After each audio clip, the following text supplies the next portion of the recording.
الحمد لله وكفى والصلاة والسلام على سيد الرسل وخاتم الأنبياء وعلى آله وأصحابه الذين أوفوا عهدا الذين هم خلاصة العرب الأربع وخير الخلائق بعد الأنبياء. أما بعد فأعوذ بالله من الشيطان الرجيم. بسم الله الرحمن الرحيم. وأذن في الناس بالحج يأتوك رجالا وعلى كل ضامر يأتين من كل فج عميق. قال النبي صلى الله عليه وسلم: افضل الحج العج السج. صدق الله العظيم وصدق رسوله النبي الأمي الكريم ونحن على ذلك لمن الشاهدين والشاكرين والحمد لله رب العالمين.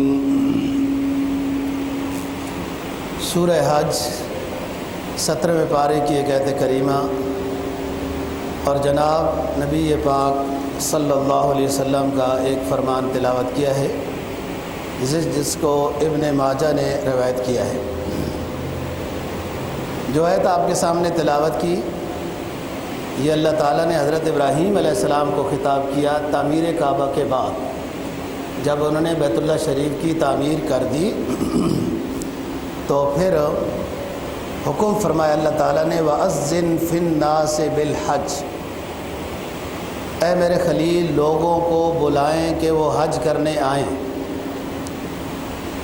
خواہ پیدل چل کر آئیں، سواریوں پر آئیں، قریب سے آئیں، من کل فج عمیق، یا دور دراز سے آئیں، حج کرنے آئیں. لِيَشْهَدُوا مَنَافِعَ لَهُمْ، حج کرنے آئیں اور اپنے نفع والی چیزوں کا اپنی آنکھوں سے مشاہدہ کر لیں، دیکھ لیں. لِيَشْهَدُوا مَنَافِعَ لَهُمْ، مشاہدہ کر لیں منافع کا، فائدے والی چیزوں کا مشاہدہ کر لیں، دیکھ لیں. وَيَذْكُرُوا اسْمَ اللَّهِ عَلَىٰ مَا رَزَقَهُمْ فِي أَيَّامٍ مَّعْلُومَاتٍ فی ایام معلومات، اور اللہ کا نام لیں مخصوص دنوں میں، قربانی کریں، خود کھائیں، فقیروں کو کھلائیں. جناب نبی پاک صلی اللہ علیہ وسلم کا جو فرمان تلاوت کیا ہے، آپ سے ایک صحابی نے سوال کیا کہ افضل حاجی کون سا ہوتا ہے؟ افضل حاج نہیں، افضل حاجی صاحب، سب سے افضل حاجی کون ہوتا ہے؟ تو آپ نے فرمایا الشعث الطفل، جو زیادہ میلا کچیلا ہو جائے، بال اس کے پورا گندے ہو جائیں، جتنا گرد آلود ہو جائے احرام کی حالت میں، وہ حاجی صاحب ہمیں بہت پسند ہے. ظاہر ہے یہ وہی ہو سکتا ہے جس کا احرام لمبا ہوگا. اور پھر ایک اسی مجلس میں ایک اور ساتھی نے سوال کیا کہ ای الحج افضل، کہ افضل حج کون سا ہے؟ تو آپ نے فرمایا الحج والسج، افضل حج وہ ہے جس میں تلبیہ خوب پڑھا جائے اور جس میں قربانی کی جائے. حج کی قسمیں ہیں، ایک قسم ایسی ہے کہ اس میں قربانی واجب نہیں ہوتی، کوئی کرنا چاہے تو مستحب ہے، اچھی بات ہے، واجب نہیں ہوتی. تو فرمایا کہ حج، اب دونوں روایتیں آپس میں جڑیں گی.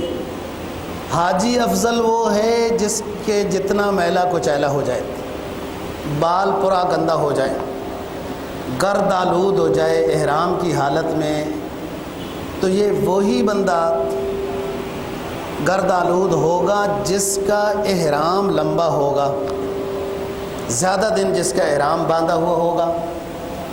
جب احرام زیادہ دیر باندھا ہوا ہوگا تو احرام کی حالت میں تلبیہ پڑھنا ہے، وہ تلبیہ بھی زیادہ پڑے گا. اور مرد کو حکم ہے تلبیہ وہ جتنی اونچی آواز کے ساتھ پڑھ سکتا ہے پڑھے. جہاں اونچی آواز کرنے کا حکم ہے ادھر سارے باتیں کرتے رہتے ہیں, چپ کر کے بیٹھتے ہیں. بار بار یاد کرانا پڑتا ہے, حاجی صاحب تلبیہ پڑھو, باتیں چھوڑو, باتیں پھر کرتے رہیں گے. یہاں پر حکم ہے کہ حاجی تلبیہ اونچی آواز کے ساتھ پڑھے, مرد, عورت آہستہ آواز کے ساتھ پڑھے. اور ایک دو دفعہ پڑھ کے تو پھر بس نہیں کرنا ہے, پڑھتے رہنا ہے. حدیث میں آتا ہے کوئی قافلہ ملے تو خوب تلبیہ پڑھو, سواری پر چڑھنے لگو تلبیہ پڑھو, اترنے لگو تلبیہ پڑھو, کسی وادی میں اترو تلبیہ پڑھو, کسی جگہ سے اونچے چڑھنے لگو تلبیہ پڑھو. بس تلبیہ ہی تلبیہ ہے. اور تلبیہ عجیب ایک توحید کا ترانہ ہے. لبیک, لبیک یہ لفظ کاف خطاب ہے, مخاطب ہے اللہ پاک. لبا جو لبی تلبیہ پڑھنا یعنی میں حاضر ہوں, حاضر ہوں. تلبیہ کا معنی ہے میں حاضر ہوں. لبئی یہ تثنیہ کا صیغہ ہے. اے اللہ تو ایک دفعہ بلائے میں دو دفعہ حاضر ہوں, بار بار حاضر ہوں. لبیک اللہم لبیک, لبیک لا شریک لک. لبیک میں بندہ ایک ہے اور تثنیہ کا صیغہ استعمال کیا جا رہا ہے کہ دل و جان سے حاضر ہوں. بعض دفعہ انسان کا دل کہیں اور ہوتا ہے, جان کہیں اور ہوتی ہے. یہ جیسا ہوگا تو لے لیا جائے. بعض دفعہ انسان کہیں اور بیٹھا ہوتا ہے, روح کدھر اور سفر کر رہی ہوتی ہے. حج کے سفر میں دونوں چیزوں کو لبیک, بار بار حاضر ہوں, دو بار حاضر ہوں, یا دل و جان سے حاضر ہوں. تو فرمایا کہ حج اس کا افضل ہے جس کا تلبیہ زیادہ ہو اور جو قربانی کرے. حج کی فرضیت گزشتہ جمعے پہ بتا دی تھی. حج کی 3 قسمیں ہیں. جس شخص پر حج فرض ہے ان 3 قسموں میں سے وہ جس کو بھی وہ اپنے لیے بہتر سمجھتا ہے وہ حج وہ والا احرام باندھے, اس کا حج ادا ہو جائے گا. حج افراد, حج قران, حج تمتع. حج افراد اس حج کو کہتے ہیں کہ حج کے سفر میں صرف حج کرنا ہے, حج سے پہلے عمرہ نہیں کرے گا, حج سے پہلے عمرہ نہیں کرے گا, بس حج کے دنوں میں حج ہی کرے گا. اس کو مفرد بالحج کہتے ہیں, صرف اکیلا اس سفر میں حج کرنے والا. اس پر قربانی واجب نہیں ہے, کرنا چاہے اس کی بات مرضی ہے. دوسرا حج ہے حج قران.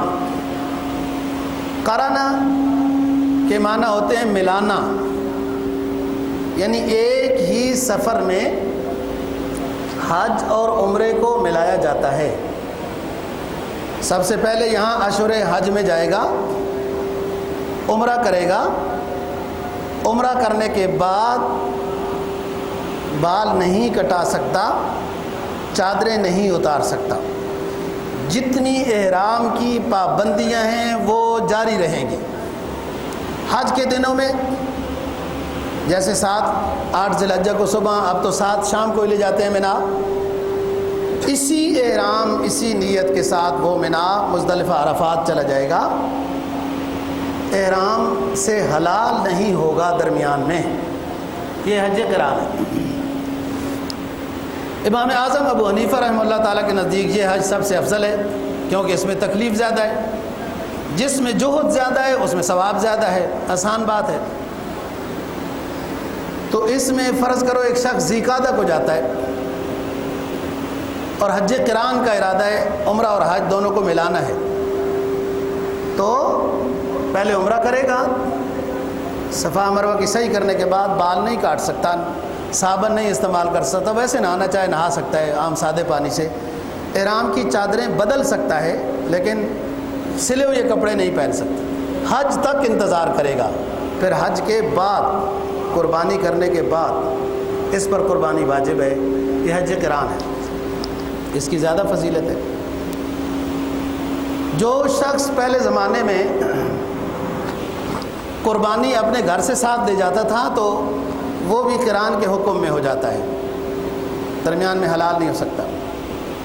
تیسری قسم حج تمتع۔ تمتع کا لغوی معنی ہے فائدہ اٹھانا، جیسے قرانا کا معنی ہے ملانا، افراد کا معنی اکیلا۔ انہی اشہر حج میں یہ شخص حج کرنے جاتا ہے اور پہلے یہاں سے احرام باندھتا ہے عمرے کی نیت کا، وہاں جا کر عمرہ کر کے حلال ہو جاتا ہے۔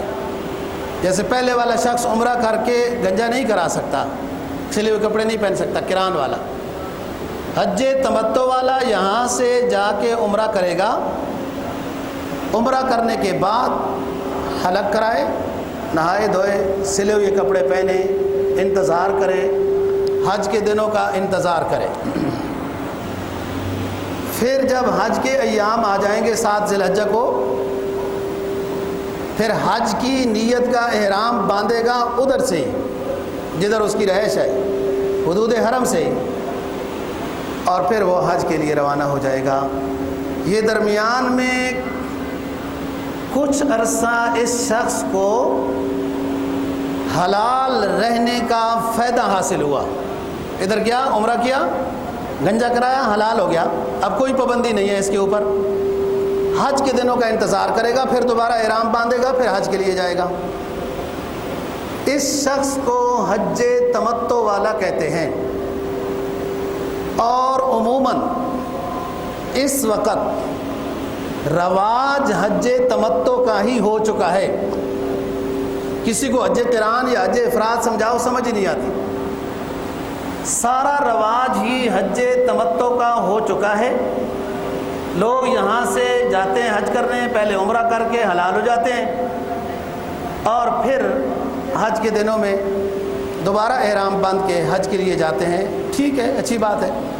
بعض روایات میں یہ آتا ہے کہ آپ صلی اللہ علیہ وسلم نے بھی حج تمتع کیا تھا، بعض کا کہنا ہے کہ آپ نے حج قران کیا تھا، لیکن حدیث میں تینوں حج ثابت ہیں۔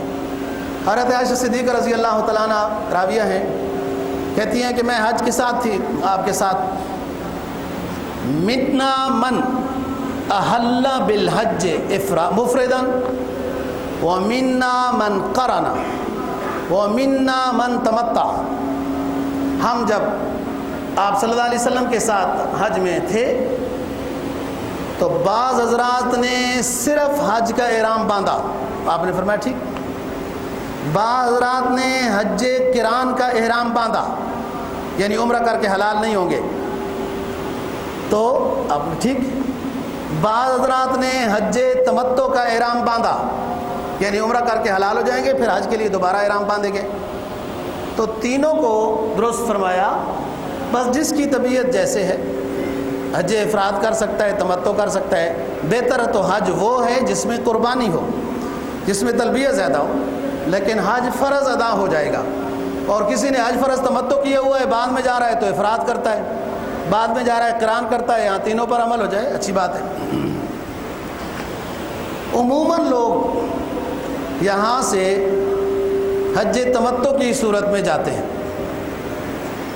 تو میں حج اور عمرے کی موٹی موٹی باتیں جن کے بغیر حج اور عمرہ نہیں ہو سکتا وہ بیان کروں گا۔ باقی مسائل تو بہت ہیں، ہر رکن اسلام کے، نماز کے لے لیں، روزے کے لے لیں، بہت مسائل ہیں۔ اسلام کے کسی باب کے بھی مسائل لے لیں، انہیں سیکھنا چاہیے، اور بہت زیادہ مسائل ہیں۔ جمعے کی اس آدھے پونے گھنٹے کی نشست میں بندہ احاطہ نہیں کر سکتا۔ سب سے پہلی بات نیت کی درستگی ہے، اور اس کا جائزہ لینا ہے۔ ذرا برابر بھی اگر ریاکاری آ گئی تو اس وقت کا، پیسے کا بس ضیاع ہی ہے۔ جیسے حدیث میں آتا ہے نا، بہت سارے لوگ ایسے ہیں جو رات کو جاگتے ہیں، عبادت کرتے ہیں، قیام کرتے ہیں، انہیں صرف رات کے جاگنا ہی ہے، عبادت کا انہیں کوئی ثواب نہیں ملے گا۔ بہت سے لوگ دن کو کھانا پینے سے روکے رکھتے ہیں، بس بھوکے ہی رہے ہیں، انہیں کوئی ثمرہ روزے کا نہیں ملے گا، اس لیے کہ انہوں نے آداب کا خیال نہیں رکھا، نیت صحیح نہیں تھی، یا دن کو گناہ کرتے رہے، غیبت کرتے رہے، بدنظری کرتے رہے، وہ روزہ ضائع ہو گیا، یا رات کو تہجد پڑھ لی تو صبح جب تک کسی کو بتا نہ لیں تو ان کی تہجد ہضم ہی نہیں ہوتی۔ روز لوگ گھما پھرا کے بات کو لے آتے ہیں، حج کی لے آتے ہیں، عمرے کی بات لے آتے ہیں، اپنی تہجد اور نمازوں کی بات۔ بھائی ایسی ہاں کہیں ضرورت ہو، کہیں بیان کرنے کی ضرورت، وجہ کوئی مسئلہ پیش آ گیا ہے تو اچھی بات ہے، لیکن اس طرح خطرہ ہوتا ہے کہ ریاکاری ہو جاتی ہے۔ شیخ سعدی رحمہ اللہ تعالیٰ کہتے ہیں نا، بزمین چو سجدہ کردم ز زمین دا برآمد، تو مرا خراب کر دی این سجدہ ریائی، کہ میں نے جب شیخ کہتے ہیں جب میں نے سجدہ کیا تو زمین سے آنے لگی صدا کہ یہ کیا سجدہ ہے تیرا، تو ریاکاری کر رہا ہے، خواہ مخواہ مجھے خراب کر رہا ہے، میں کل تیرے حق کے بجائے تیرے خلاف گواہی دوں گی۔ بطواف کعبہ رفتم بحرم رحم ندادن، برون درج کر دی کہ درون خانہ آئی، طواف کرنے پہنچ گیا، احرام باندھ لیا، نیت ریاکاری کی ہے، نیت درست نہیں ہے، آواز آئے گی تو کیوں طواف کر رہا ہے، تیرا مقصد کیا ہے طواف کرنے کا، جیسے بیرون حرم رہ کے کام تھے، درون حرم آ کے بھی تیرے یہی کام ہے، فائدہ کیا ہے؟ تو سب سے پہلے یہ اہم بات ہے کہ نیت کا جائزہ لینا ہے اور خالص اللہ کی رضا مقصد ہو۔ اور یہ وہ جو چار دشمن ہیں نا، ان سے سب سے بڑا دشمن انسان کا اپنا نفس ہے۔ یہود و نصارہ اور کافر انسان کے دشمن ہیں۔ یہ تو بعضوں کو تو سمجھ آتی ہے، بادشاہوں کو تو بالکل سمجھ نہیں آتی کہ یہ یہود و نصارہ ہمارے دشمن ہیں۔ اور دوسری بات، شیطان انسان کا دشمن ہے۔ قرآن کہتا ہے الم اعہد الیکم یا بنی آدم اللہ تعبدوا الشیطان انہ لکم عدو مبین، اے بنی آدم ہم نے تمہیں بتایا نہیں تھا، تمہارا بہت واضح کھلم کھلا دشمن ہے شیطان، اور یہ اپنی دشمنی کے ذریعے سے تمہیں گمراہ کر دیتا ہے۔ تین دشمن ہو گئے، اور چوتھا دشمن انسان کا اپنا نفس ہے، اور یہ سب سے بڑا خطرناک ہے، یہ سب سے بڑا خطرناک ہے۔ شیطان کو تو آپ نے اعوذ باللہ من الشیطان الرجیم پڑھا چلا گیا، لا حول ولا قوت الا باللہ پڑھا چلا گیا، یہ کدھر جائے گا؟ اسی وجہ سے سرکار دو جہاں صلی اللہ علیہ وسلم نے فرمایا تھا جب بدر کے غزوے سے آپ واپس تشریف لائے کہ رجعنا من الجہاد الاصغر الی الجہاد الاکبر، ہم چھوٹا جہاد کر کے واپس آئے ہیں۔ جو دشمنان اسلام کے خلاف جنگ ہوئی تھی، 70 مارے گئے، دشمن کے 70 گرفتار ہوئے، اور جس بدر کے غزوے کو قرآن نے یوم الفرقان کہا، حق و باطل کے مابین فرق کر دینے والا غزوہ، اس جہاد سے واپس آئے تو آپ نے فرمایا رجعنا من الجہاد الاصغر الی الجہاد الاکبر، ہم چھوٹا جہاد کر کے واپس آئے ہیں، بڑا جہاد جاری رہے گا، اور وہ جہاد ہے یہ جو انسان کے اپنے نفس کے خلاف ہے۔ یہ تاجر کو اس لیول میں گمراہ کرتا ہے، مولوی صاحب کو اس لیول میں گمراہ کرتا ہے، حافظ صاحب کو اس لیول میں گمراہ کرتا ہے، اور سخی کو اس لیول میں گمراہ کرتا ہے، مجاہد اسلام کو اس لیول میں گمراہ کرتا ہے۔ ہر کسی کے لیے اس کے پاس سبق بہت ہے۔ وہ معلم جو ہے وہ بڑا پڑھا لکھا ہے، شیطان بڑا پڑھا لکھا ہے، سخی کو کہتا ہے واہ واہ یار تو کتنا بڑا سخی ہے مخلوق خدا کی، اور یہ پھول جاتا ہے۔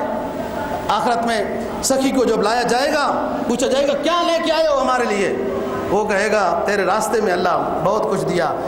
اللہ فرمائیں گے تم نے شہرت کے لیے کیا تھا کہ میرا نام بلند ہو، واہ واہ ہو جائے، وقت قیل، وہ نعرے لگ گئے، تیری شہرت کے چرچے ہو گئے، تختیاں لگ گئی ہیں، تصویریں بھی بن گئی ہیں۔ جی حافظ اور عالم اور قاری کو پیش کیا جائے گا، بھائی ہمارے لیے کیا لے کے آئے ہو، وہ بھی کہے گا اللہ تو نے مجھے کچھ جو علم عطا کیا تھا، تیری کلام کا جو حصہ مجھے ملا تھا لوگوں کو پڑھ پڑھ کے سناتا تھا، تو اللہ فرمائیں گے ہاں پڑھ پڑھ کے سناتا تھا، لیکن نعرے شوق یہ تھا کہ لوگ واہ واہ کہیں، وہ ہو چکا ہے، وہ تجھے مل چکا ہے، جو نیت تھی وہ ہو چکا ہے، وہ مل چکا ہے۔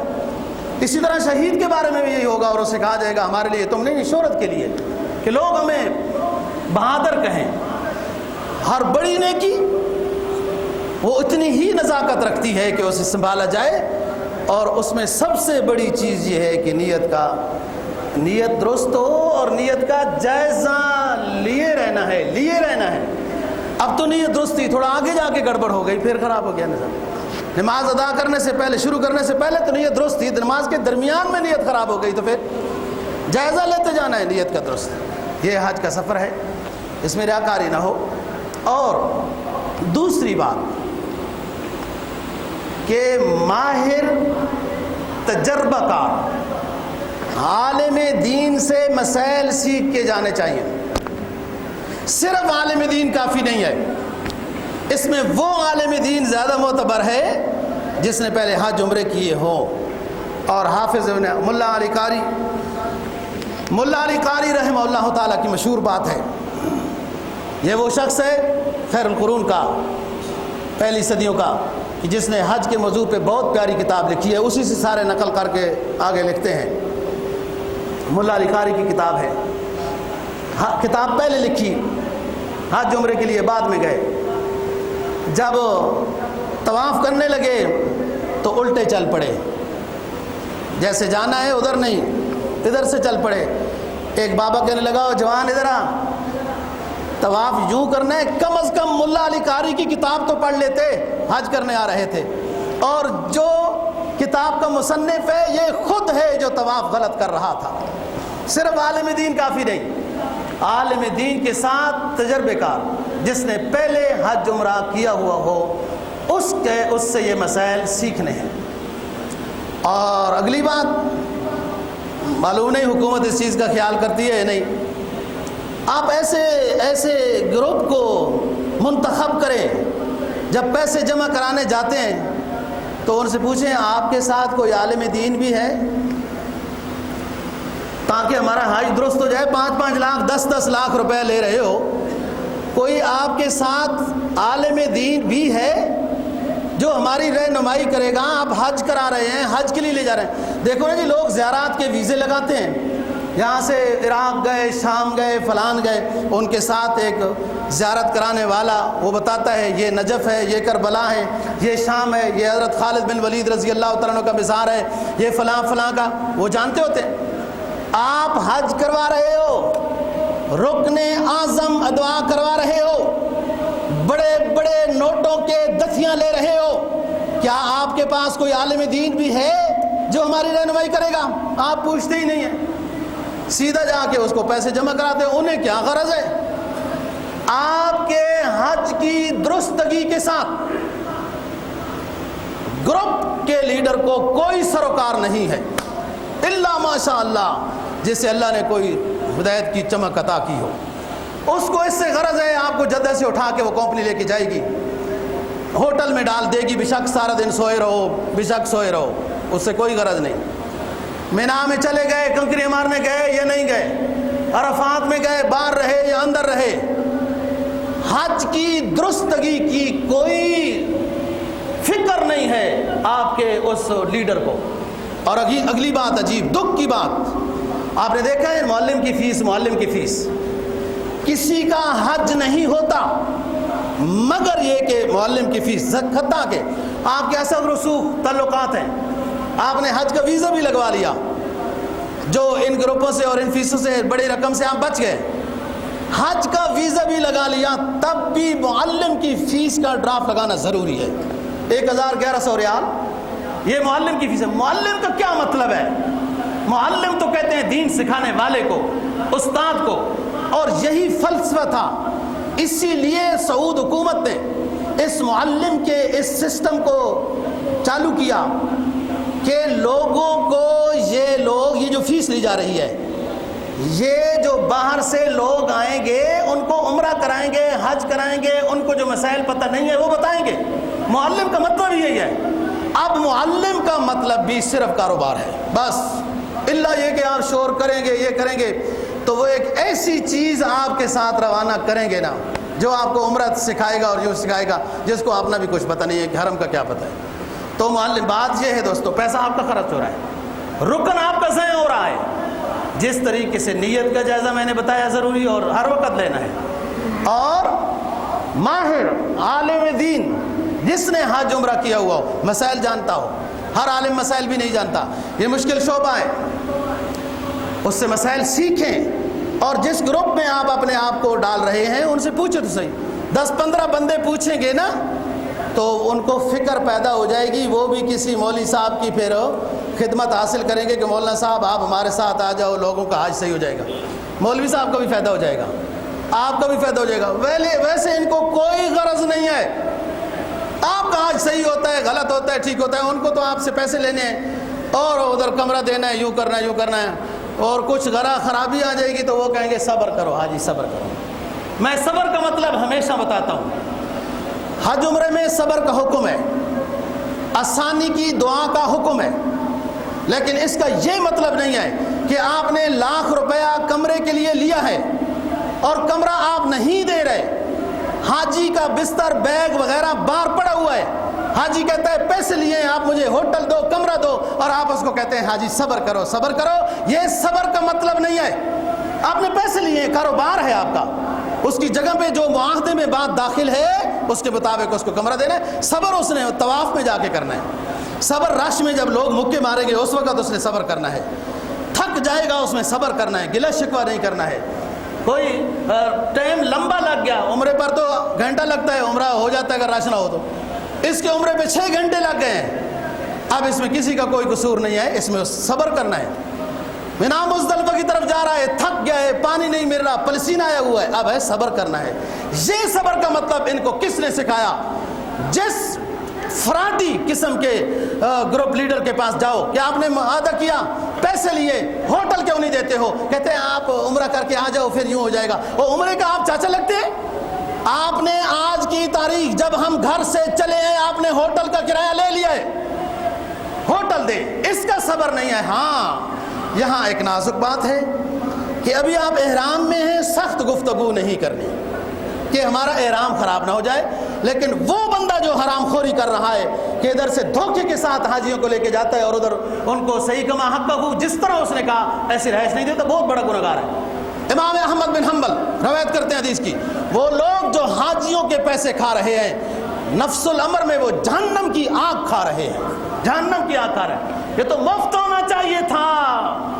مسلموں، مشرکین مکہ تو حاجیوں کو ستو بھی پلاتے تھے، اپنے گھر خالی کر دیتے تھے، مشرک تھے، لات عزا منات کی عبادت کرتے تھے، اللہ کے گھر کی زیارت کرنے والوں کے لیے دروازے کھول دیتے تھے، ستو پلاتے تھے، پانی پلاتے تھے، پیسے نہیں لیتے تھے، پیسے نہیں لیتے تھے۔ حاجی کو سمجھتے تھے اللہ کے زائرین ہیں، یہ زیارت کرنے آئے ہیں، ان کے ساتھ آؤ۔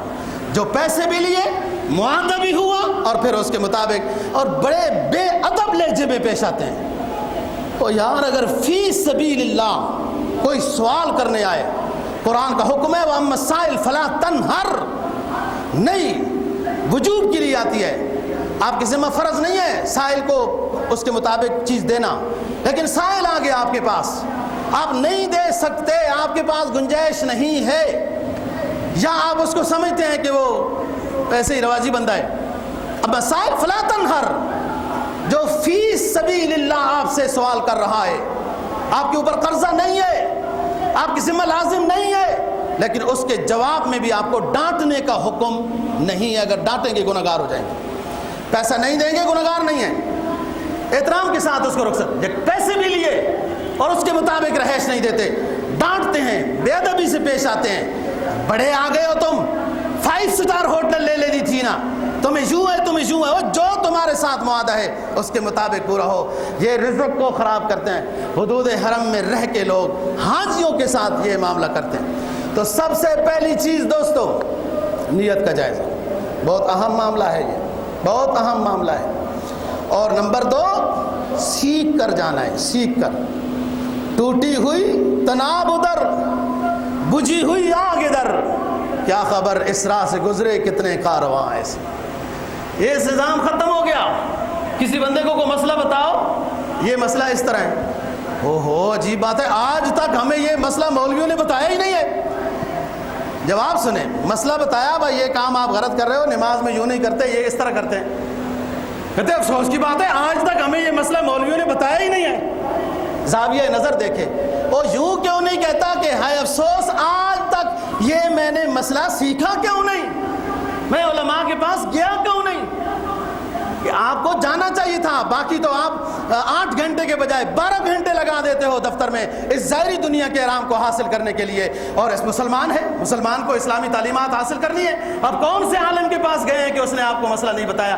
یعنی آپ دیکھیں 50 سال عمر ہو گئی، نماز غلط پڑھ رہا ہے، کسی نے نشاندہی کر دی تو کہتا ہے دیکھو جی مولوی کیسے لوگ ہیں، آج تک انہوں نے ہمیں یہ مسئلہ بتایا ہی نہیں ہے۔ وہ آپ نے سیکھا کدھر ہے کہ آج تک انہوں نے بتایا نہیں ہے؟ آپ آئے کب ہو؟ دیکھو میں 12:30 35 منٹ پر بیان شروع کرتا ہوں، لوگ آتے ہیں 1:15 بجے، اب پھر کہیں کوئی مسئلہ انہیں معلوم نہیں ہے تو پھر کہیں ہمیں مولویوں نے آج تک بتایا کیا ہے؟ یہ کس لیے بیٹھے ہیں؟ کیا بتا رہے ہیں؟ یہ مسائل ہی بتا رہے ہیں۔ آپ سیکھنے کی تڑپ پیدا کریں۔ پھر اس کے بعد نظام ہے نیت کا جائزہ۔ نمبر 2، مسائل سیکھ کے جانے، اہم مسائل ہیں، قدم قدم پہ پیش آئیں گے، اور ہمارے ساتھ بڑے پیش آئے واقعات۔ ترکی لوگ باوجود اس کے کہ ان کے ساتھ ایک گروپ معلم ہوتا ہے، آپ نے دیکھا نا وہ اکٹھے چل رہے ہوتے ہیں، طواف کر کے مجھے آئی جی پولیس کے دفتر میں ملے۔ آئی جی پولیس کا دفتر اجاد کی طرف ہے، طواف کر کے ہم آ گئے ہیں، بتاؤ صفا مروہ کدھر ہے؟ بتاؤ صفا مروہ کدھر ہے؟ اور طواف مطاف پہ لکھا ہوا ہے صفا مروہ کدھر ہے، پتہ ہی نہیں انہیں سوال۔ بعض لوگوں نے یوں مسئلہ پوچھا کہ ہم طواف کرنے آئے تو رش زیادہ تھا، تو صفا مروہ کو دیکھا تو رش نہیں تھا، تو پہلے صفا مروہ کر لیا ہے، چلو بعد میں جب رش ختم ہو جائے گا تو طواف کر لیں گے۔ یہ کیا وجہ ہے کہ یہ مسائل سیکھے ہی نہیں۔ اس کا مطلب یہ ہے کہ جیسے کوئی عشاء کی نماز پڑھنے آیا 9:15 بجے، نماز 9:30 بجے تھی، کہتا ہے ٹائم تو ہے، نماز کے بعد جلدی ہے، چلو پہلے وتر پڑھ لیتے ہیں، پھر فرض پڑھ کے چلا گیا، وتر پہلے پڑھ لیے۔ جیسے فرض نماز سے پہلے وتر نہیں ادا ہوتے، وتر تابع ہیں فرض نماز کے، ایسے ہی صفا مروہ کی صحیح تابع ہے طواف کے۔ پہلے طواف ضروری ہے لیکن مسائل تو پتہ ہوں، پھر اس کے بعد یہ بات ہوتی ہے۔ سب سے پہلی بات موٹی موٹی جو یاد رکھنی ہے، 7 چیزیں عمرے میں واجب ہیں، ان میں اگر کوئی چیز رہ گئی جرمانہ آئے گا، یا عمرہ ہی نہیں ہوگا، یا گنہگار ہوگا۔ سب سے پہلے اپنے آپ کو پاک کرنا، حدث اصغر، حدث اکبر، یعنی باوضو باغسل ہونا ہے، نہانا دھونا ہے، نظام سب کچھ صفائی، ناخن وغیرہ۔ لوگ گنجا بھی کرا لیتے ہیں، گنجا نہیں کرانا ہے، گنجا عمرے کے بعد کرانا ہے۔ وہ جب جا رہے ہوتے ہیں حج کے اوپر تو احرام بھی باندھ رہے ہیں اور ساروں کو گنجا بھی ہوا ہے، یہ پتہ نہیں ان کو کس نے سکھایا ابھی سے گنجا کرو پر۔ اور جسم کے بال فالتو وہ صاف کرنے ہیں، ناخن اتارنے ہیں وغیرہ وغیرہ، اور جسم کو خوشبو لگانی ہے، احرام کو خوشبو لگانی ہے نیت سے پہلے، اور سفید رنگ کی خوشبو جس کا کلر نہ ہو، یہ پہلا واجب ہے عمرے میں۔ نمبر 2، باوضو باغسل ہونے کے بعد چادریں پہننا، احرام کی چادریں سفید ہونا افضل ہے، کوئی بھی ہو، سلی ہوئی نہ ہو۔ اسلام نام دیکھا دیکھی کا نہیں ہے۔ بہت سے لوگ دیکھا دیکھی کے اوپر عمل کرتے ہیں، اس نے 11ویں کی تو ہم نے بھی 11ویں کی، اس نے تیجا کیا تو ہم نے تیجا کیا، اس نے سالانہ کیا تو ہم نے سالانہ کیا، اس نے یہ کیا تو ہم نے بھی یہ کیا، وہ تیسرے دن یہ ہوا تو ہم نے بھی یہ ہوا۔ اور بھائی اسلام سیکھو، سمجھو، پڑھو۔ اسلام دیکھا دیکھی کا نام نہیں۔ مصر سے ایک لوگ آتے ہیں، انہوں نے احرام کا نیفا بھی لگایا ہوا ہوتا ہے۔ ایک اور گروہ ہوتا ہے، انہوں نے اسٹیل کے بڑے بڑے ٹچ بھی لگائے ہوتے ہیں۔ ایک اور گروہ ہوتا ہے، اس نے بسکوئے لگائے ہوئے تھے، اور یہ حاجی صاحب بھی شروع کر دیتا ہے۔ ہرگز نہیں۔ احرام کی چادر جب بند کراتی ہے کوئی سلی ہوئی نہیں ہوتی، اور آپ سمجھیں کہ سائڈوں میں وہ دھاگے نکل رہے ہیں تو چلو سائڈوں میں پیکو کرا لیتے ہیں، یہ نہیں ہے، وہ لگ نکلنے دے دھاگے، جس ادا میں وہ خوش ہو تو وہی ہے نا ادا۔ اصل تو احرام کی چادریں سفید بہتر ہے، سلائی نہیں کرنی، بسکوا نہیں لگانا، ٹچ بٹن نہیں لگانے، بس سیکھنا ہے اس کو۔ اصل تو سنت چادر باندھنی ہے نا جی۔ آپ صلی اللہ علیہ وسلم نے تو پوری زندگی تہمت باندھا ہے۔ امام ابو داؤد نے وہ روایت نقل کی کہ آپ نے ایک صحابی کی شلوار دیکھی، وہ خرید و فروخت کر رہے تھے، تو آپ نے فرمایا یہ کہاں سے ہے؟ کہا ہندی لوگ جو ہے شلوار پہنتے ہیں۔ آپ نے فرمایا ستر کے لیے تو یہ بہت عمدہ چیز ہے۔ ستر یعنی انسان کو سطر چھپانے کے لیے شلوار تو بہت عمدہ آپ نے پسند فرمائی. تہبند باندھنے کا طریقہ سیکھے 2-4 دن پہلے انشاءاللہ ہو جائے گا, نہیں گرے گا. چادر اوڑھنے کا طریقہ سیکھے, بسکوئے, ٹچ بٹن, نیفے لگانا, ربڑے لگانا نہیں, احرام ہی غلط ہو گیا. احرام کی چادریں دوسرا واجب. تیسرا واجب نیت کرنا, لبیک پڑھنا, لبیک اللہم لبیک لبیک لا شریک لک لبیک ان الحمد والنعمت لک والملک لا شریک لک. یہ تلبیہ آنا ضروری ہے. اگر کسی نے تلبیہ نہیں پڑھا اپنے سفر میں, اسے آتا بھی نہیں تھا, آج عمرہ نہیں ہوگا. تلبیہ ضروری ہے, یا کم از کم جو اونچا اونچا پڑھ رہے ہیں ان کے پیچھے تو یہ پڑھے. تلبیہ اور نیت, باوضو, چادریں, تلبیہ اور نیت 3. چوتھا نمبر طواف. 5واں نمبر 2 رکعات جو طواف کے بعد مقام ابراہیم پر ہیں, یہ نفل نہیں, یہ واجب ہے. 5. چھٹی چیز صفا مروہ کے درمیان 7 چکر. اور 7ویں چیز ہے حلق کرانا, گنجا کرانا استرے کے ساتھ. آپ صلی اللہ علیہ وسلم نے استرے کے ساتھ گنجا کرایا ہے. اگرچہ کینچی کے ساتھ آپ نے اجازت دی, لیکن بڑی مشکل سے بار بار ایک صحابی نے پوچھا, تو آپ نے فرمایا ٹھیک ہے, کینچی کے ساتھ چھوٹے کرا سکتے ہو. بال جو حلق کرائے جاتے ہیں دوستو, اس کے ساتھ گناہ معاف ہوتے ہیں. استرے کے ساتھ بال صاف کرانے چاہیے, اور بہت کچھ اس کے فوائد بھی ہیں, طبی بھی اور اس لحاظ سے. عمرہ ادا ہو گیا. اس کے بعد نہائے دھوئے, کپڑے پہنے, طواف ہر روز کرتا رہے, بے شک دن کو جتنے مرضی کرتا رہے. اور طواف کر رہا ہے, مکروہ وقت آ گیا, اگلا طواف شروع کرتا ہے, ابھی 2 رکعتیں نہیں پڑھ سکتا, وہ جمع کرتا رہے. یہ ہیں تو 2 رکعتیں, لیکن آپ کسی مجبوری یا بھولنے کی وجہ سے طواف تو کر لیا, 2 رکعتیں حدود حرم میں نہیں پڑھی. دنیا کے کسی خطے میں یہ 2 رکعتیں ادا نہیں ہوگی. آپ کسی جگہ میں عزیزیہ چلے گئے, وہاں چلے گئے, فرض نماز ادھر ادا کر لی, ہو جائے گی فرض نماز, کوئی بات نہیں. لیکن طواف کر کے بھول گئے یا مکروہ وقت تھا, بس ذہن سے نکل گیا, 2 رکعتیں نہیں پڑھی. اب آپ کو عزیزیہ میں یاد آئی ہیں کہ طواف کی 2 رکعتیں پڑھنی ہیں. طواف کی 2 رکعتیں عزیزیہ وغیرہ میں نہیں, مسجد حرام میں ہوگی. جب دوبارہ آئیں گے دوبارہ اس 2 رکعتیں پڑھیں. بات یہ ہے دوستو, یہ جو آپ کا سفر ہے یہ سب ہی قیمتی ہے, سب ہی فضیلت والا ہے, بہت زیادہ انعام اور برکات والا ہے. حدیث میں جناب نبی پاک صلی اللہ علیہ وسلم کا فرمان ہے کہ ساری کائنات خواہ ذی روح ہے, جمادات ہے, اشجار ہیں, جو کچھ ہیں, یہ سارے حاجی جب حاجیوں کے قافلے روانہ ہوتے ہیں اور وہ لبیک پڑھنا شروع کر دیتے ہیں, تو ساری کائنات ذی روح یا غیر ذی روح, ذوی العقول غیر ذوی العقول, جمادات, اشجار, سارے ان کے ساتھ لبیک میں شریک ہو جاتے ہیں. پوری فضا برکات سے بھر جاتی ہے. فرمایا من مسلم الا لبا من عن یمینہ وشمالہ من شجر او حجر او مدر حتی تنقطع الارض من ہنا الی ہنا. جب بھی کوئی مسلم احرام باندھتا ہے اور تلبیہ شروع کر دیتا ہے, اس کی دائیں جانب ہو یا بائیں جانب ہو, درخت ہو, ریت کے ذرے ہو, اشجار ہو, پتھر ہو, ساری کائنات اس کے تلبیہ کے ساتھ شریک ہو جاتی ہے. جب یہ کہتا ہے لبیک اللہم لبیک, تو ساری کائنات اس کے ساتھ لبیک میں لگ جاتی ہے. من ہنا الی ہنا, سارا افق اس کے ساتھ شریک ہو جاتا ہے. اور مسجد حرام, بس بازار بڑے اونچے اونچے بنا دیے گئے اور حاجی صاحبان بھی مصروف ہو جاتے ہیں. ضرورت کی چیز ہے, لینا کوئی حرج کی بات نہیں ہے, اور اس نیت سے لینا کہ حرم والوں کا بھلا ہو, مدینے والوں کا بھلا ہو, اچھی بات ہے, اس میں بھی ثواب ہے, حکم بھی ہے, لیکن وقت ضائع نہیں کرنا چاہیے. مسجد حرام بہت فضیلت کی چیز ہے.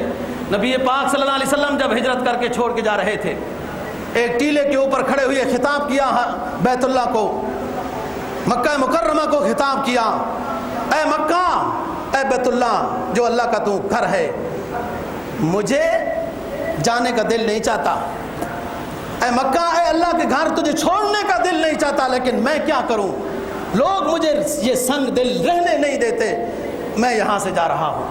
مکہ سب سے محترم مقدس جگہ ہے، بابرکت جگہ ہے۔